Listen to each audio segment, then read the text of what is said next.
আসসালামু আলাইকুম। আমি আতিক হাসান। কেমন আছেন আপনারা? আশা করি ভালো আছেন। আল্লাহর মতো আমি খুব ভালো আছি।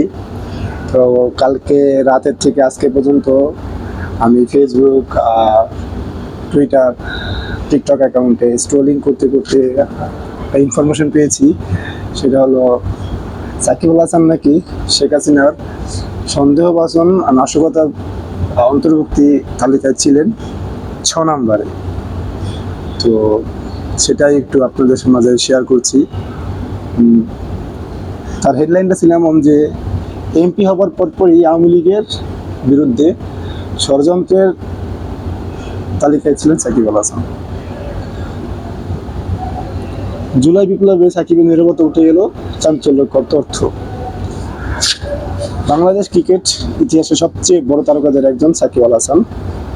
মাঠে তিনি যেমন সাহসী, তেমনি দেশে বিভিন্ন ইস্যুতে তিনি বরাবরই নিজের অবস্থান স্পষ্ট করেছেন। কিন্তু গত জুলাইয়ের মাসে যখন ছাত্র আন্দোলনের পুরো দেশ তাল, তখন কেবল তিনি চুপ ছিলেন। অবশেষে বেরিয়ে এলো তার আসল সত্য। এটার কতটুকু ভিত্তি আছে এটা আমি বলতে পারবো না, কারণ একজন সাংবাদিকের কথায় আমরা কখনো কোনো কিছু বিশ্বাস করতে পারি না। কিন্তু যখন আমি একজন সাকিব ফ্যান, সেটা আমার জন্য খুবই আনন্দের।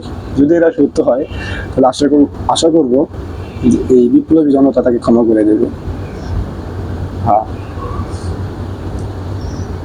ডেইলি স্টারের এক সিনিয়র সাংবাদিকের হাতে আসা গোপন নথিতে জানা গেছে, প্রধানমন্ত্রী শেখ হাসিনা নাশকতার তদন্তের জন্য গোয়েন্দা সংস্থাকে দায়িত্ব দিয়েছিলেন, যার অন্যতম সন্দেহভাজন ছিলেন সাকিব আল হাসান।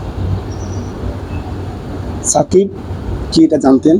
খুব সম্ভবত হ্যাঁ, কারণ দেশের শীর্ষ পর্যায়ে তারকা হিসেবে এত বড় একটি বিষয়ে তার কাছে তথ্য পৌঁছানো ছিল স্বাভাবিক একটা ব্যাপার। স্বাভাবিকভাবেই তিনি বুঝতে পেরেছিলেন, যদি ছাত্রদের পাশে তিনি দাঁড়ান তবে সেটি হবে সরকারের চোখে নাশকতার, এবং এর জন্য তার জেলও হতে পারত।